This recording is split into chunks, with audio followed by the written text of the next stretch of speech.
एक ऐसी ही बैठक इसी हॉल में आयोजित की थी और उस बैठक के बाद जो चुनाव के परिणाम आए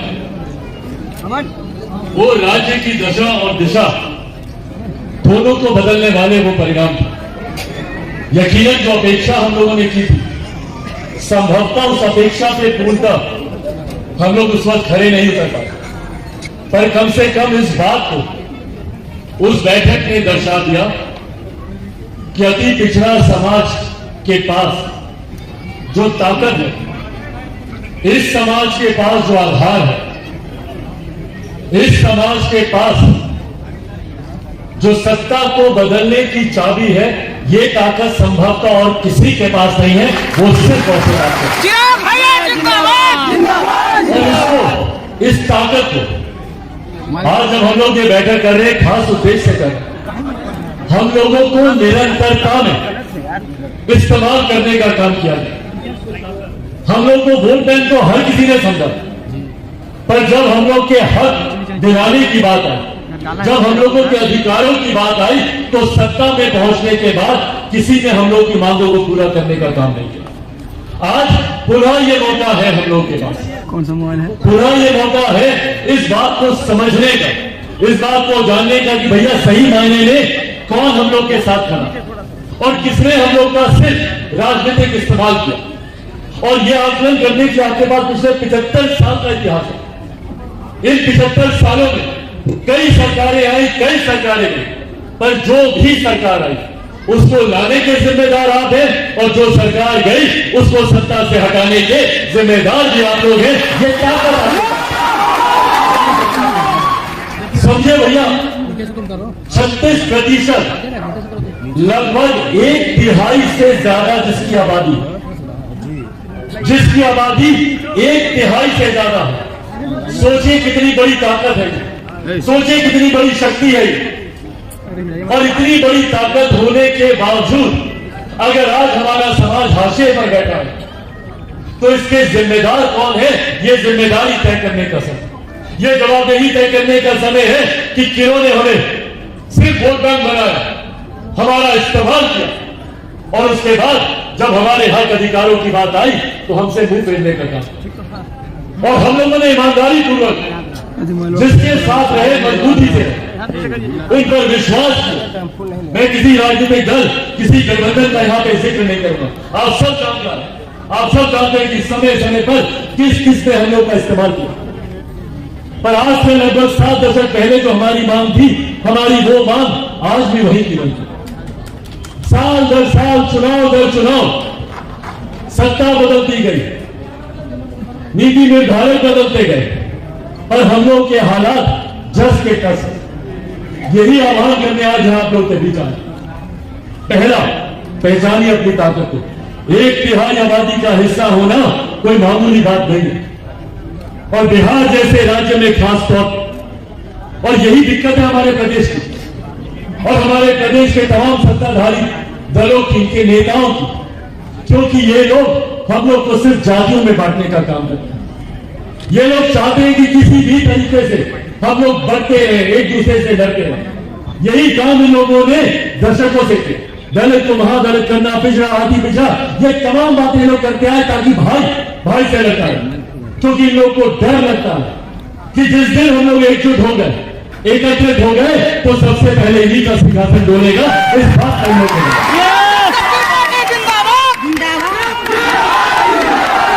इसीलिए ये लोग जाति की तो बात करेंगे, पर जमात की बात नहीं करेंगे।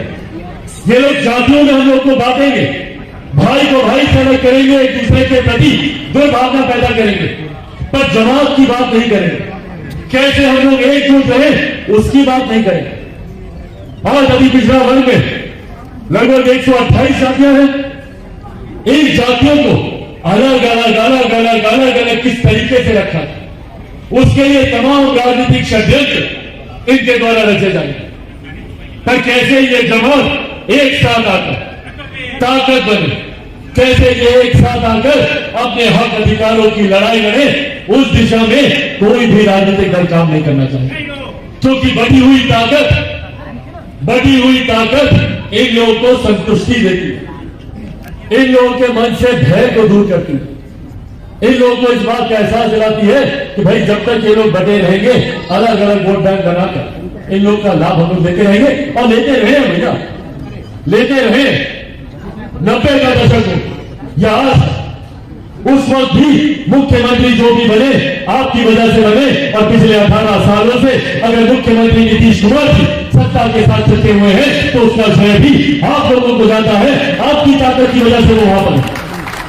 पर आज वहां पर बैठने के बाद क्या किया उन्होंने हम लोग, ये सवाल हम लोगों को पूछने की जरूरत है। और ये समय है अब इन सवालों को पूछने, ये समय है अपने हक अधिकार की मांग को पूरा करने की। आज जब हम लोग चुनाव की पूर्व संध्या पर बैठे, अगले साल लोकसभा के चुनाव, उसके साथ उसके तुरंत बाद बिहार के विधानसभा के चुनाव, और पुनः ये चुनाव निर्धारित करेंगे हम लोग के आने वाले 5 साल का भविष्य। और एक एक एक एक एक एक करके ना जाने कितने ऐसे 5 साल हम लोगों ने बर्बाद किया।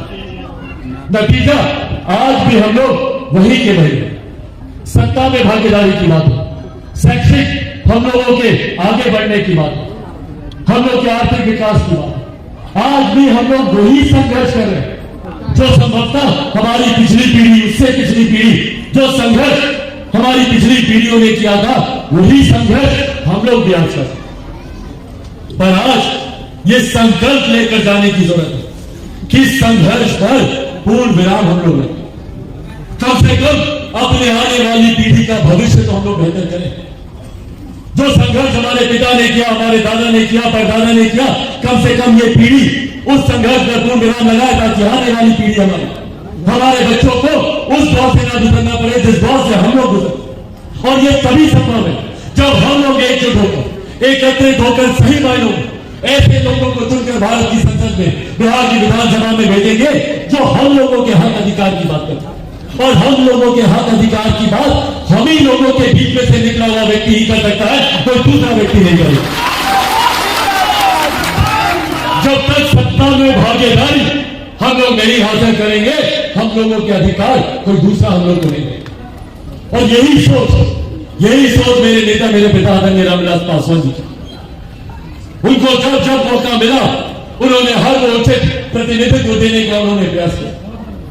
समाज की ऐसी जातियों को भी प्रतिनिधित्व देने का उन्होंने कार्य किया जिनसे संभवतः राजनीति की दृष्टि से बहुत ज्यादा लाभ नहीं मिलता, संभवतः वोट बैंक की दृष्टि से लाभ नहीं मिलता, पर यह संकेत है कि समाज के वंचित वर्ग से आने वाले अंतिम पायदान पर भी खड़े हुए व्यक्ति को आगे बढ़ने का अवसर मिलना चाहिए, मौका मिलना चाहिए।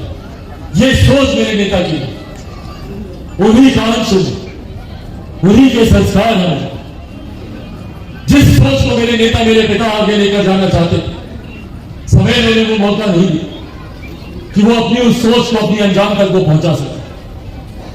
पर आज उन्हीं के परछाई के रूप में आप लोगों के सामने, और यह आगे आप लोगों से करता है, यह आगे आप लोगों से करता है कि सही मायनों में अब हम लोगों को ऐसे फैसले लेने हैं जो हमारे समाज को ताकत है। अति पिछड़ा वर्ग से आने वाले हर एक व्यक्ति, अति पिछड़ा वर्ग की हर एक जाति को सम्मान मिले, ये राजनीतिक फैसले हम लोग को लेने की जरूरत है। लोक जनशक्ति पार्टी रामविलास ने एक लंबा संघर्ष किया और संघर्ष आज भी करेंगे भैया। अगर लोक जनशक्ति पार्टी रामविलास को, चिराग पासवान को अगर सत्ता का लालच होता, सत्ता का सुख होता, तो मेरे पास कई ऐसे मौके थे जहां पे मैं गलत नीतियों के सामने नतमस्तक होता, समर्पण कर देता, तो मुझे संभवतः कई राजनीतिक लाभ मिलते। 2020 का चुनाव उदाहरण, 2020 के चुनाव में राह बहुत आसान थी अगर मुझे से सत्ता तक पहुंचना था। मुख्यमंत्री नीतीश कुमार जी की गलत नीतियों के सामने नतमस्तक होना था। अगर मैं उस वक्त नतमस्तक हो जाता, उनसे अगर मैं समझौता कर लेता, तो 2020 में बिहार में मेरे 3-4 मंत्री होते, मैं खुद केंद्र सरकार में मंत्री होते। पर अगर मैं ऐसा कर लेता तो वो भर कभी भी अपने पिता की तस्वीर के आगे पुष्पांजलि अर्पित नहीं कर पाता। इससे कभी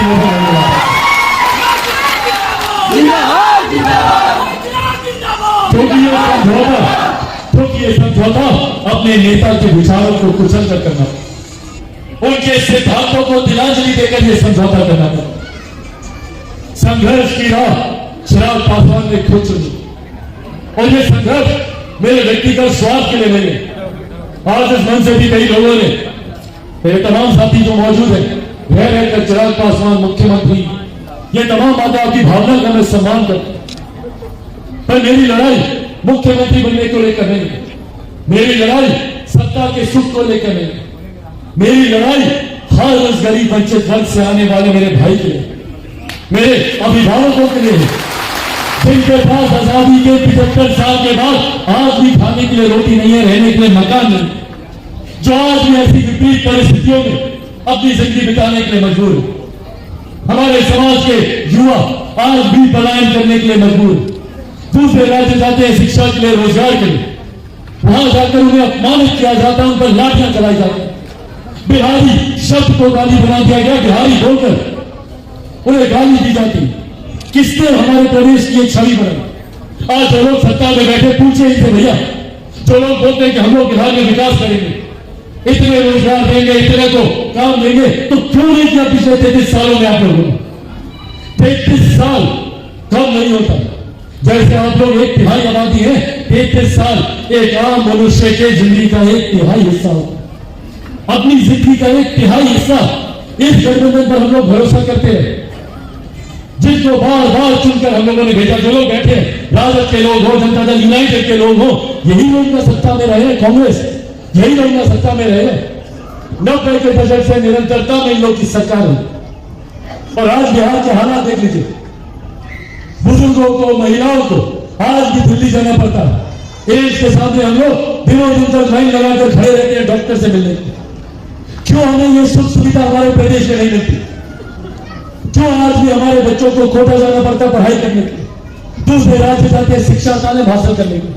क्यों ये सुख सुविधा बिहार में नहीं मिलती? भैया, जब भारत एक साथ आजाद हुआ, भारत के तमाम प्रदेश एक साथ आजाद हुए, तो क्यों नहीं दिल्ली बंबई जैसे चमचमाते शहर बने और एक तरफ हमारा बिहार प्रदेश जो आजादी के 75 साल के बाद आज भी पिछड़ा प्रदेश कहलाता है? आप दूसरे राज्यों में चले जाइए, मजाक बना के रख दिया है बिहार का। दूसरे राज्यों में चले जाइए, लोग हंसते हैं हम लोगों को, बोलते हैं उसी राज्य से ना जहां पुल हवा में गिर जाता है, जहां बाघ चूहे गिर जाते हैं। ये छवि बना के रखी है हमारे प्रदेश की। और ऊपर से अपराध आए दिन बिहार में हो रही हत्याएं, लूटमार, डकैती, हमारी बच्चियों को, छोटी छोटी बच्चियों के साथ दुष्कर्म करके उनके शव को नदी नाले में फेंक दिया जाता।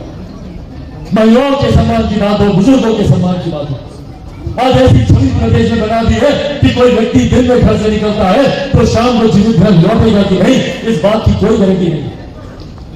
और तो और अब तो प्रशासन में लगाम हो गया। भाई, अगर आप अपराधी की गोली से नहीं मरेंगे तो मुख्यमंत्री नीतीश कुमार जी का प्रशासन तैयार रहता है आप लोगों को गोली से भूलने के। बिहार जैसी घटना शर्मसार कर दी हम लोग हमारे प्रदेश से, जिनको हम लोगों ने अपना रक्षक माना, आज वही हम लोग पे गोली चला रहे। और मुख्यमंत्री नीतीश कुमार खामोश बैठे। प्रदेश के मुख्यमंत्री होने के साथ साथ वो हमारे प्रदेश के गृह मंत्री भी, बिहारियों पर गोली चलती है वो खामोश रहते। और इन्होंने समाधान यात्रा पर ये निकले थे। हर समस्या का समाधान मुख्यमंत्री जी की डिक्शनरी में सिर्फ लाठी और गोली से ही। सड़क पर हमारे छात्र उतरते हैं तो लाठी, शिक्षक उतरते हैं तो लाठी, अभ्यर्थी उतरते हैं तो लाठी, अगर किसान सलाहकार उतरते हैं तो लाठी, समाज का कोई वर्ग सड़क पर उतरे उस पर लाठी चलाने का काम करते हैं।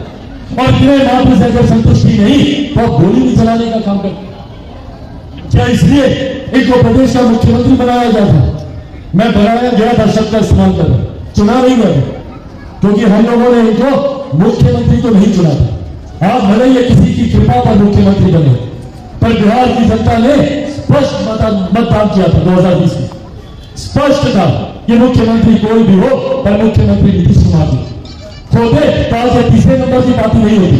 आज इससे ज्यादा इनके प्रत्याशी चुनाव नहीं है, पर आज भले ही किसी की कृपा पर ये मुख्यमंत्री बने, आज भले ही किसी की कृपा पर ये मुख्यमंत्री बने, पर हकीकत है कि मुख्यमंत्री बनने के बाद पिछले 18 सालों में अगर बिहार बदहाली की कगार पर गया तो उसका एक ही व्यक्ति जिम्मेदार है, वो है मुख्यमंत्री नीतीश कुमार। और ये सवाल आज हम लोग को पूछने की जरूरत है। और भैया चिराग पासवान से इतना बैर क्यों चिराग पासवान से इतनी नफरत कि चिराग पासवान को मिटाने के लिए, चिराग पासवान की राजनीतिक हत्या करने के लिए साम दाम सारी चीजों का इस्तेमाल कर लिया गया। क्यों? क्या कसूर है भैया चिराग पासवान का? सिर्फ इतना ही कसूर है ना कि चिराग पासवान बिहार के युवाओं के बेहतर भविष्य की बात करता है, बिहार में ही बेहतर शिक्षा, बेहतर रोजगार, बेहतर स्वास्थ्य सेवाओं की बात करता है, बिहार के किसानों की बात करता है, बिहार के मजदूरों की बात करता है, महिलाओं की सुरक्षा की बात करता है, बुजुर्गों के सम्मान की बात करता है। यही कसूर है। इसके लिए चिराग पासवान को समाप्त करने के लिए हर षड्यंत्र यहाँ पे रचा है। भाई चिराग पासवान के खिलाफ कोई कोर्ट कचहरी में मुकदमा नहीं है, तो कैसे समाप्त करेंगे चिराग पासवान? कोई केस नहीं, कोई अपराध मामला नहीं। तो समाप्त करने के लिए षड्यंत्र रचा गया कि इसके परिवार को तोड़ दो, चिराग पासवान टूट जाएगा। नहीं टूटा चिराग पासवान। फिर षड्यंत्र रचा गया कि इसकी पार्टी को तोड़ दो, चिराग पासवान टूट जाएगा। नहीं टूटा चिराग पासवान। फिर षड्यंत्र रचा गया कि इसको इसके घर से निकालकर बाहर इसका सामान सड़क पर फेंकवा दो, चिराग पासवान टूट जाएगा। नहीं टूटा चिराग पासवान। क्योंकि जो लोग सोचते हैं भैया चिराग पासवान टूट जाएगा, वो लोग भूल जाते हैं कि चिराग पासवान शेर का बेटा है, रामविलास पासवान का बेटा। भैया मैं टूटने वाला हूं, मैं झुकने वाला हूं, और डरता तो भैया मैं किसी से नहीं हूं। जितनी ताकत आजमानी है आजमाने, पर मैं भी सर पर कफन बांधते निकला हूं। जब तक बिहार को विकसित राज्य नहीं बना दूंगा, तब तक मैं भी 34 साल तक लूंगा। ये वादा करूंगा।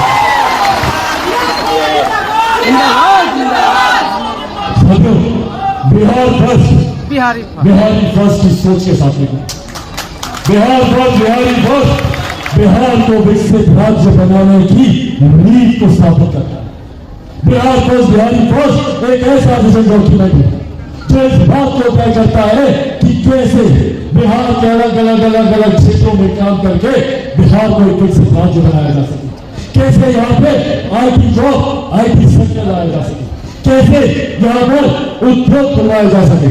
क्या बोलते हैं मुख्यमंत्री नीतीश कुमार जी? कहते हैं ना कि बिहार में उद्योग नहीं खुलेगा।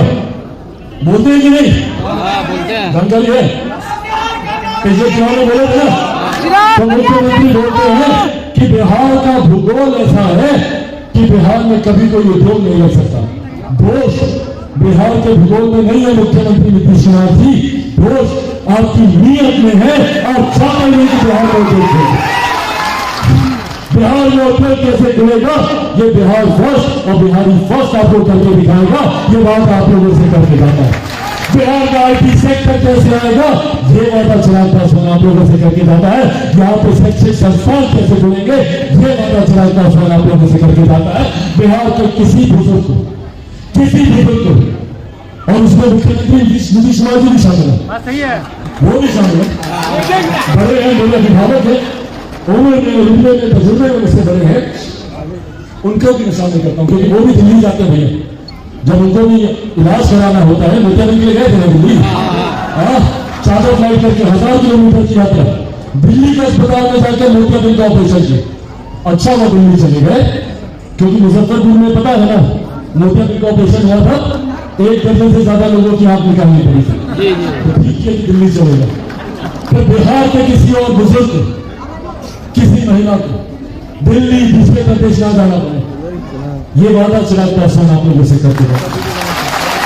ये वादा आप लोगों से करके जाता है। ये वादा आप लोगों से ज्यादा मेरे लिए महत्वपूर्ण है, क्योंकि ये वादा मेरे पिता का सपना था। वो चाहते थे कि अभी पिछड़ा समाज को वो हक मिले, वो अधिकार मिले, उनको हर तरीके का प्रतिनिधित्व समाज के हर विभाग में मिले, जिससे आप लोग हकदार हैं। ये हक, ये अधिकार आप लोगों को मिले, ये वादा चिराग पासवान आप लोगों से करके जाता है। ये लड़ाई आप लोगों की नहीं, ये लड़ाई मेरी लड़ाई, ये लड़ाई मेरे नेता का पूरे सपने को पूरा करने की लड़ाई। बस इस लड़ाई को पूरा करने के लिए जरूरत है तो मुझे आप सबके साथ, मैं जानता हूं कि चिराग पासवान अकेला कुछ नहीं कर सकता। उसमें कदम कदम पर मुझे जहां अपने बुजुर्गों के आशीर्वाद की जरूरत है, महिलाओं के आशीर्वाद की जरूरत है। ताकि आशीर्वाद है ना? हाँ, आप सबके आशीर्वाद की जरूरत है। तो वही अपने तमाम युवा साथियों मुझे साथ की जरूरत है। बस आप लोग अपना साथ दीजिए। ये वादा चिराग पासवान आप लोगों से करके जाता है कि अवों के दूर में जहां हम लोग के संघर्ष को पूर्ण विराम मिलेगा, हम लोग के हक अधिकार हम लोग के पूरे होंगे। ये वादा आज आप लोगों से चिराग पासवान करके जाता है। पर हाँ, इसके बदले में आप सबको चिराग पासवान बनना होगा। चिराग पासवान बनकर गांव गांव घर में जाकर बिहार फर्स्ट और बिहारी फर्स्ट के बारे में बताना होगा। ये कार्य आप लोगों को करना होगा। बोलिए, बनेंगे चिराग पासवान? एक बार बोलो, बनेंगे चिराग पासवान? बनेंगे चिराग पासवान? बनेंगे चिराग पासवान? बनेंगे चिराग पासवान? बनेंगे चिराग पासवान? साथियों, बस के साथ दीजिए। बदले में आप लोगों को विकसित बिहार बनाकर दूंगा। ये वादा आप लोगों से करके जाता हूँ और ये भी वादा आप लोगों से करता हूँ कि चिराग पासवान जब तक जिएगा आप लोगों के लिए जिएगा और चिराग पासवान जब मरेगा तो भी आप लोगों के लिए मरेगा। ये वादा चिराग पासवान एक बार फिर इस बैठक में इतनी भारी संख्या में और समाज के हर प्रतिनिधित्व करने वाले तमाम साथियों की मैं मंच पर भी मौजूद अपने तमाम साथी सहयोगियों का मैं तमाम साथियों का धन्यवाद करता हूँ जिन्होंने खूबसूरत कार्यक्रम का यहाँ पर आयोजन किया, जहाँ लोक जनशक्ति पार्टी रामनिवास क्या सोच सकती है, आने वाले समय में किन नीतियों पर काम करना चाहती है, उन तमाम बातों को आपके समक्ष रखने का मौका दिया। मैं डॉक्टर सत्यानंद शर्मा जी जो पार्टी के स्थापना काल